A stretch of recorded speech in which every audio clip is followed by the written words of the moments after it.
はい、築地市場お任せの東です。本日はですね、天然砥石の使い方ですね。これはもう大体昔から言うと理髪店とかカミソリ研ぐ用とかですね。はい。あとは大工さんがカンナを仕上げるのとか、はい。あとはのみとかですね。そういったのを基本的には仕上げるように使われてた砥石なんですけど、一番メインで使われてたのは刀を研ぐですね。はい。それ用に使われてたものです。はい。で刀を研ぐんだったら包丁でもいけんだろうっていう感じなんですけど、料理人で使う人はほとんどいないんで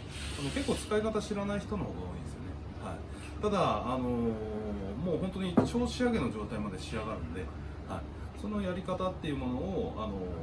ちょっと今ここで説明していこうかなと思います。でこれで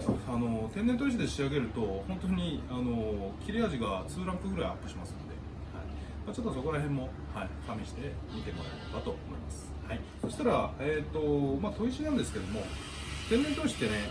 原型は石を削り取ったものなんで、こんな状態の状態なんですね。これが、要は原石と呼ばれる、原石の両面だけを、切ったものです。で、あとは四角くこんな感じに成形されたものもある。これはカラスって呼ばれて、まだれにカラスが飛んでるような感じに砥石の、流度が入ってる。あとは天然物なんで、なるべく形を大きくするためにこんな感じに角が切れてるものなんかもあります。で一番値段がつくのは丸カって言って、中山の、天然砥石の、品質の高いもの、それに関しては丸カっていうカタカナで書かれたハンコ、要は印が押されてるんですよね。そういったものなんかはもう仕上がりがそれもまたちょっと一ぐらい違うんです。で種類もね、内子のりだったりとか、用途によって全然刃物を出しやすいものだとか、綺麗に仕上げやすいものだとか、柔らかいものから硬いものまで地層によって全然変わってくるんですよ。はい、それなんで、そこは詳しくは、いろんな本なんかもあるんで、そういったものも、見ながら、やっていけばいいのかなと思います。で、中砥石から仕上げまであるんですけども、もう本当に何万年っていう地層が作り上げた、地質的なものなんで、でもうほとんどの山が結構閉山してて、今取れないところが多いんですけど、京都の方が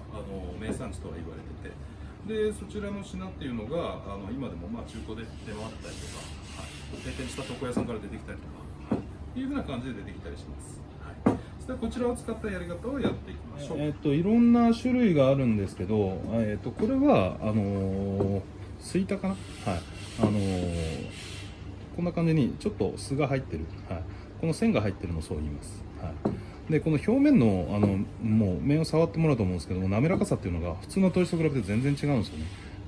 で普通の砥石って要はここの四角の区画の中に1000個の粒子が表面に入ってるってなったら1000番なんですよね。で1万個入ってるって言ったら1万番なんですよ。だから細かくなればなるほどやっぱ細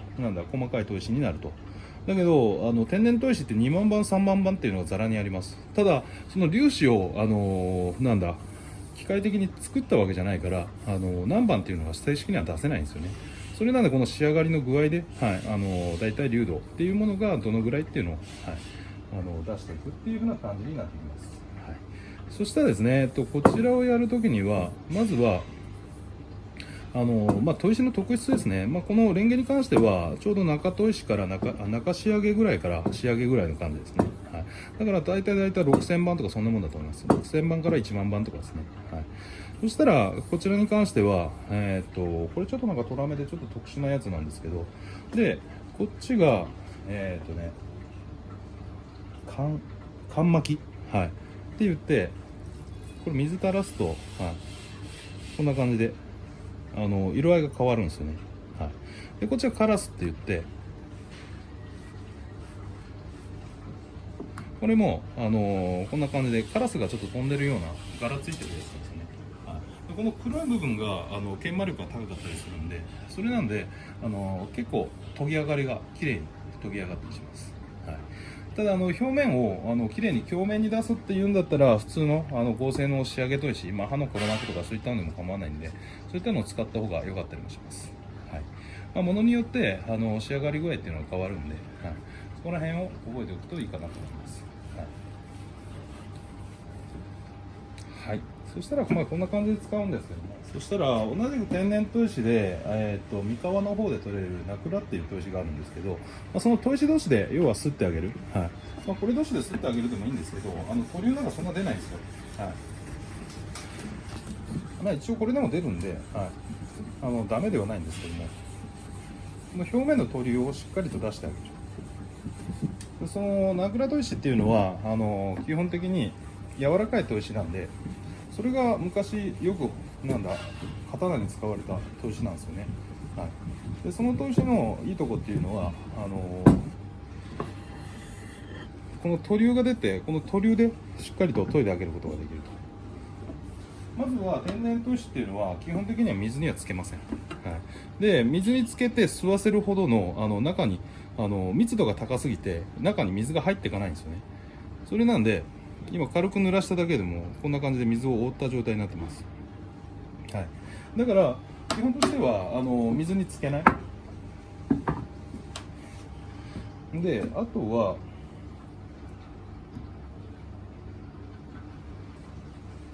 この辺なんかそうなんですけど、ここの表面、ここにはウレタン塗ってます。はい、あとは一般的によくやるのは和紙を巻いてあげたりとか、はい、でカシュっていう塗料を塗ってあげるんですね。そうすることによって割れなくなるんですよ。っていうのがこれ結構温度の兼ね合いで砥石が割れちゃったりとか、落っことしちゃっても割れちゃうものなんで、もちろん石ですから、はい、それなんでその割れをなるべく軽減させるためには基本としてはこの周りを一回塗ってコーティングしてあげるっていう風な形を取ることが多いです。はい、であと割れた時にポイントなのは、これパカッと割れちゃった時に卵白塗るんですよね。はい、卵白をその接着剤代わりに割れ目のところに塗って、またカパッときっちりと割れる時って結構綺麗に割れるんで、その割れたところに卵白塗ってくっつけて、でなんか重しかなんか置いといて、はい、で1日2日でしっかりとくっつきますんで、そうすると全然元通りで使えます。はい、なんか中にアロンアルファ使う人とかもいるんですけど、アロンアルファ使っちゃうと引っかかっちゃうんで、なるべくよっぽどの割れの時はそうかもしれないですけど、基本としては卵白で仕上げてあげるっていう風な感じの方が割と綺麗に使えるのかなと思います。はい、でこんな感じで多少なり水が乾いてきますので、本当に水気をちょろっとだけ。はい、でいい砥石っていうのはこの水気でこの塗料があるんですけど、これを落とした時に花びらが散るような感じで、花火がボンって上がるような感じで、真ん中に落とした雫から全体的にキュッと広がるんですよね。はい、っていうのがその塗料の細かさ、はい、っていう風な感じでできたりします。でここにちょっとだけ水が与えた状態から、はい、そしたらしのぎの角度に合わせてこの包丁を研いでいきます。はい、で割れてる砥石とか、中に、その密度がそうでもない砥石とかっていうのを使うとこの研いでる時に引っかかりがどうしても感じちゃうんですね。で天然砥石って普通の合成砥石、はい、一般的な人造砥石ですねと比べて研ぎ具合っていうのが全然変わってくるんですよね。はい、だからこの塗料を出して塗料の上でこうなんか転がすっていうか、はい、上下にこうやってスライドするだけ、はい、これで綺麗に仕上がってきます。ただあんまりキラッキラな状態にはなりませんので、表面を鏡面にしたいっていうやり方の場合には向きません。だけど切れ味は鏡面の状態よりか圧倒的につきます。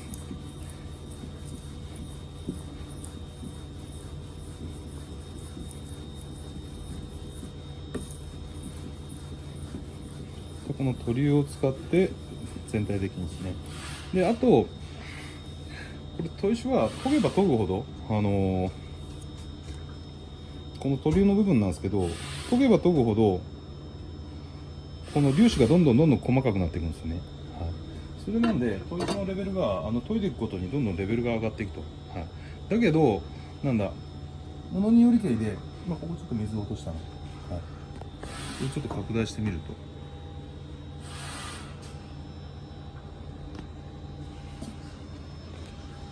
と、水を落とした部分がこんな感じにちょっと花火みたいな感じで、この中央の部分から、はい、全体的にこうやって広がってるのが分かりますかね。枕砥石とか砥石同士ですり合わせて鳥を出すっていうやり方もあるんですけども、それはもうあくまでもやり方の一つで、自分がやる場合はもう大体ダイヤモンド砥石で表面磨いちゃいます。はい、後間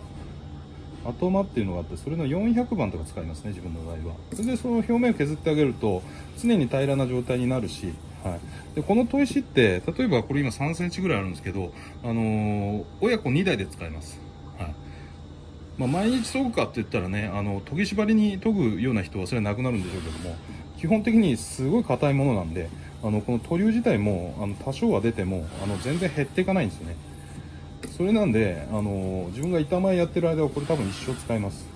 1本あたりの単価がしっかりしたものだと大体1万円から5万円の間、はい、で高いものとかだと20万30万でしますんで、はい、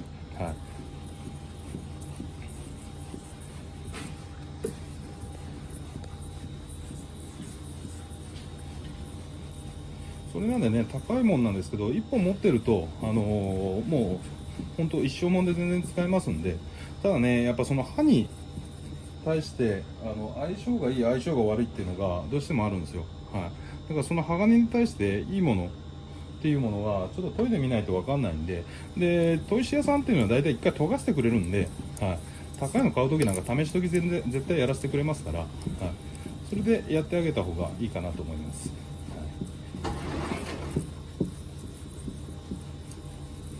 ヤフオクとかでね、安いのだったりも出てきたりはするんですけどね、はい、こればっかりはね、ほんと研いでみないと全然わかんないですよね。